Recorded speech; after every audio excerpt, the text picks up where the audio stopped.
Hello everyone, প্রতিনিয়ত news পেপারগুলোতে যদি একটু ফলো করা হয় তাহলে আপনি দেখতে পাবেন কোথাও না কোথাও অনলাইনে প্রতারণার শিকার হচ্ছে মানুষ। সেটা কোথাও ব্যাংক অ্যাকাউন্ট ফ্রড হচ্ছে, কোথাও এফডি থেকে টাকা তুলে নেওয়া হচ্ছে, আবার কোথাও ওটিপি ছাড়াই ব্যাংক অ্যাকাউন্ট থেকে সমস্ত টাকা ভ্যানিশ হয়ে যাচ্ছে। এই ধরনের ঘটনার সম্মুখীন মানুষ প্রতিনিয়ত হচ্ছে।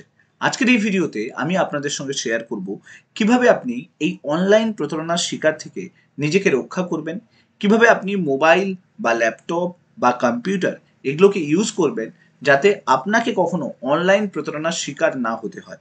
এই ভিডিওটাতে আমরা একজন সাইবার এক্সপার্টের ওপিনিয়ন জানবো যে তিনি কি বলেছেন, কিভাবে মানুষ নিজেকে রক্ষা করতে পারবেন, কিভাবে আপনি পরবর্তীকালে এই মোবাইল বলুন বা ল্যাপটপ বা কম্পিউটার সেগুলোকে সঠিকভাবে ইউজ করবেন যাতে আপনার এই ল্যাপটপ বা মোবাইল বা কম্পিউটার হ্যাক না হয়ে যেতে পারে। ভিডিওটা দেখুন, খুব সুন্দরভাবে প্রতিবেদনটা তুলে ধরা হয়েছে ভিডিওটার মধ্যে।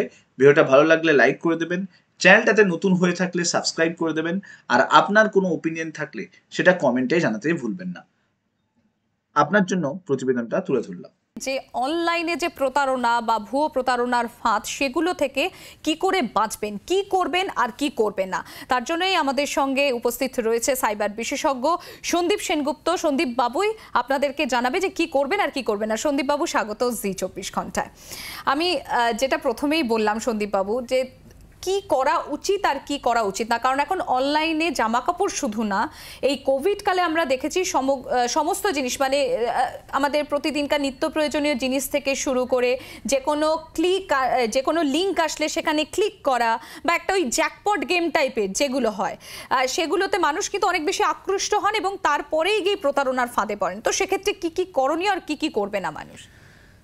দেখুন, কোভিডে অলমোস্ট 220% সাইবার ক্রাইম বেড়ে গিয়েছে, কেননা মানুষ প্রচণ্ড টেকনোলজি নির্ভর হয়ে পড়েছিল।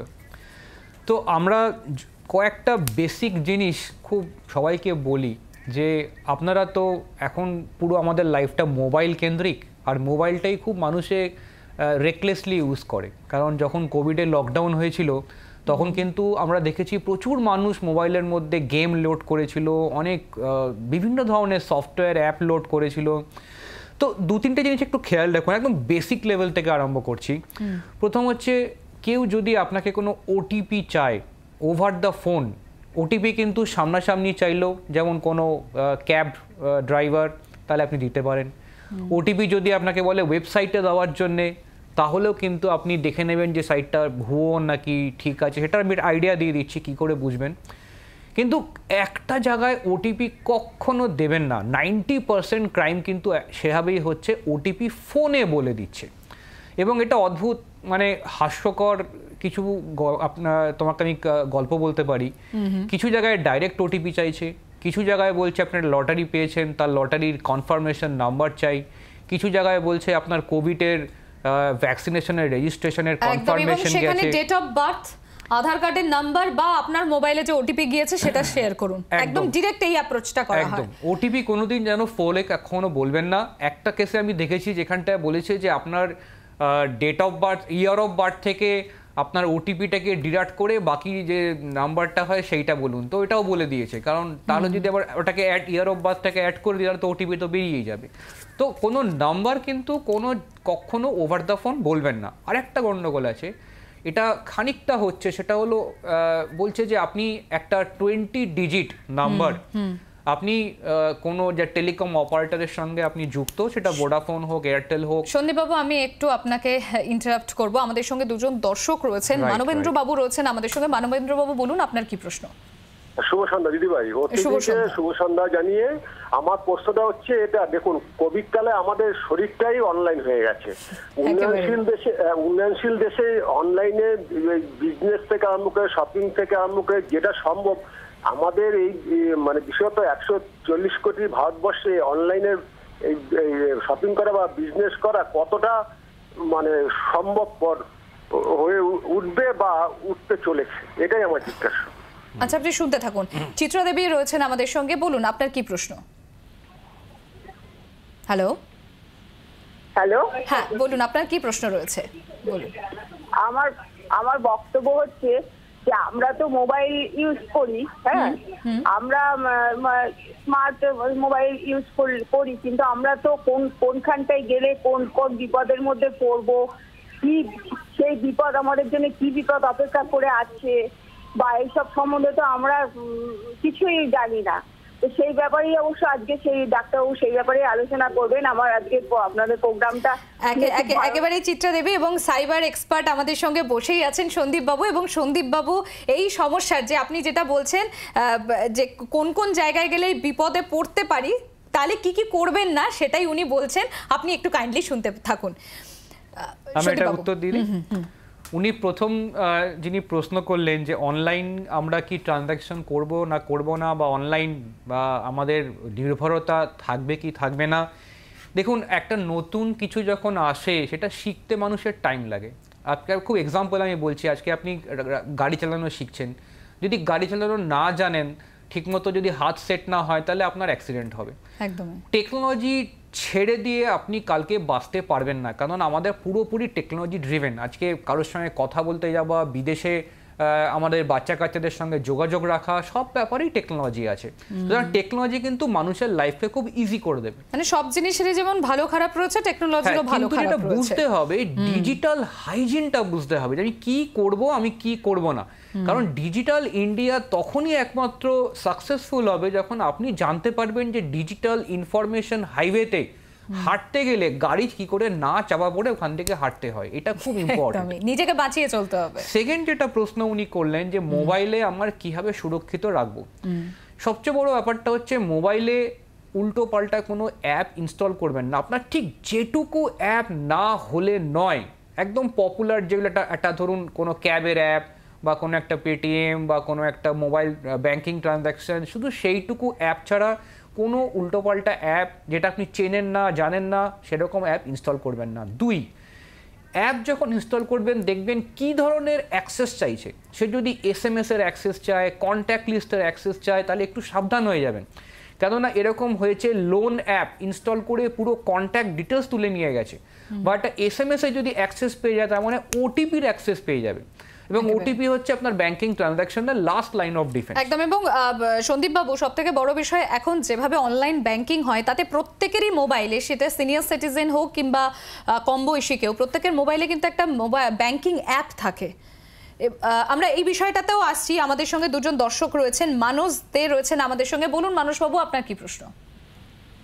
চলো ম্যাডামকে নমস্কার, এবং যিনি বিশেষজ্ঞ আছেন তাকেও নমস্কার। নমস্কার।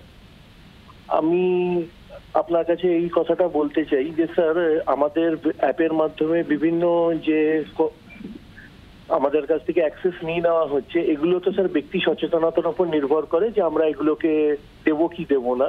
কিন্তু স্যার কোনো রকম ভাবে এই ফ্রডগুলো যদি হয়েও যায়, তারপরে আমাদের কাছে সবথেকে সহজলভ্য ব্যবস্থাপনাটা কি? কারণ আমাদের যে নিকটতম পুলিশ কেন্দ্রগুলো রয়েছে সেখান থেকে খুব বিশেষ সহযোগিতা বা সুবিধা আমাদের এখানে উপলব্ধ নয়। অর্থাৎ এই ধরনের প্রতারণার শিকার হলে কি তারপরে আপনাদের কি করা উচিত সেটাই জানতে চাইছেন তো মানস বাবু? আপনি শুনতে থাকুন। আমাদের সঙ্গে রয়েছেন রাখি মুখার্জি। বলুন, আপনার কি প্রশ্ন রয়েছে? নমস্কার, এই প্রোগ্রামটার জন্য আমার খুব ভালো লাগলো, অনেক ধন্যবাদ। আমি একটা নতুন ওদের একটা স্ট্র্যাটেজি এখন ওরা করেছি, যেটা আমি এক্সপিরিয়েন্স করেছি। ওরা, আপনি যদি ল্যাপটপ থেকে করেন ওরা কিন্তু রেসপন্ড করবে না, ওরা বলবে আপনি ফোনে যান। ফোন থেকে আপনাকে বলবে আমি ভেরিফিকেশন করার জন্য একটা এনি ডেস্ক লোড করতে বলবেন না। অনেকে জানেন এনি ডেস্কটা, সে পুরো রিমোট আপনার কন্ট্রোল করে নেবে আপনার। তারপরে আপনাকে বলবে আমি তো ওটিপি চাইছি না, কিন্তু আপনাকে বলবে সব ইনস্ট্রাকশন দিতে, ওটিপি যে ফ্ল্যাশ করবে মেসেজেও দেখে নেবে, কিন্তু বলবে আপনাকে আমি ওটিপি চাইছি না। এনি ডেস্ক যেন কেউ না লোড করে, এইটা আপনি কাইন্ডলি কনভে করে দেবেন। Thank you very much. এবং রাখি দেবী যেরকম বললেন সন্দীপ বাবু, যে এনি ডেস্ক মোবাইল শুধু না, ল্যাপটপেও কিন্তু এনি ডেস্ক ডাউনলোড হয়, এবং ল্যাপটপটাকেও, ল্যাপটপ বা ডেস্কটপ বা কোনো পিসি, কিন্তু সেখানেও পুরো কবজা করা যায়। সন্দীপ বাবু, এখানে আরো দুটো সফটওয়্যারের নাম বলি যেটা মোবাইলে কোনোদিন ইনস্টল করবেন না। একটা টিম ভিউয়ার আর একটা হচ্ছে কুইক কেওয়াইসি। তো মেইনলি এনিডেস্ক আর কুইক কেওয়াইসি, এইটা দুটো দিয়েই কিন্তু গন্ডগোলগুলো চালু হয়। প্রথম যিনি প্রশ্ন করলেন যে কি করব যদি আমার ফ্রড হয়, একটা নাম্বার নোট করুন, 1930-1930। এটা হচ্ছে ন্যাশনাল অ্যান্টি ফ্রড রিপোর্টিং একটা হেল্পলাইন নাম্বার। এই যখনই ফ্রড হবে 24 ঘন্টার মধ্যে, মানে অ্যাজ সুন অ্যাজ পসিবল এই 1930-তে ফোন করে রিপোর্ট করবেন। রিপোর্ট করলে কি হবে, এটা পুরো ইন্ডিয়া ওয়াইড আপনার এটা চারিদিকে সমস্ত পুলিশ স্টেশনে চলে যাবে।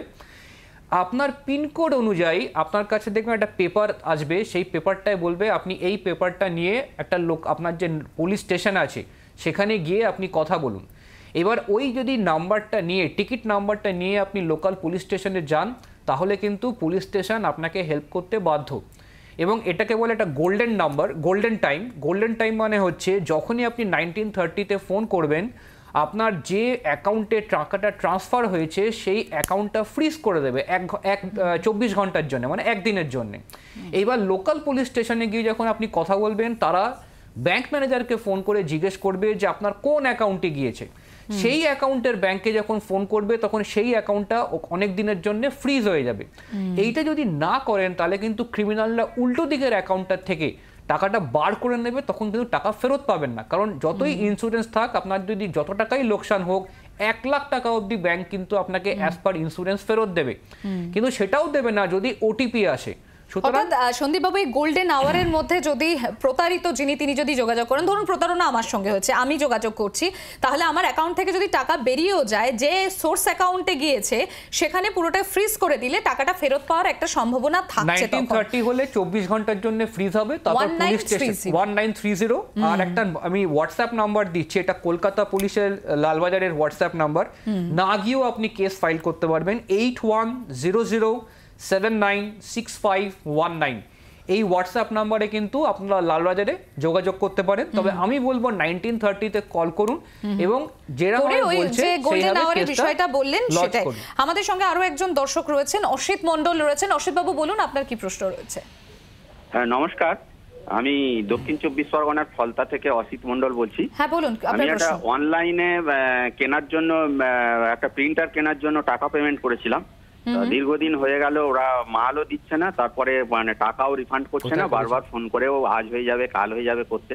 তো লাস্ট আমি একটা মেল করে জানিয়েছিলাম যে আপনি টাকা তাড়াতাড়ি ফেরত না দিলে আমি আইনি প্রসেসে যেতে বাধ্য হবে। এখন এই মুহূর্তে আর আমার কি করার আছে, আইনি ভাবে কি পদক্ষেপ আপনি শুনতে থাকুন, আপনার প্রশ্নের উত্তর সন্দীপ বাবু দেবেন। দেখুন, এখানে প্রথম হচ্ছে যে লোকাল থানায় যাওয়ার আগে 1930-তে ফোন করুন, এবং যেটা আমি বললাম যে ওখানটায় ফোন করার পর রেজিস্টার করলে ওরাই গাইড করে দেবে যে কোন থানায় যেতে হবে। তারপর ওখানটায় থানায় যদি যান তাহলে কিন্তু ওটা বেশি অ্যাকশন হবে, এবং এটা বেশি যত দেরি করবেন তত কিন্তু টাকা পাওয়ার সম্ভাবনা কমে যাবে।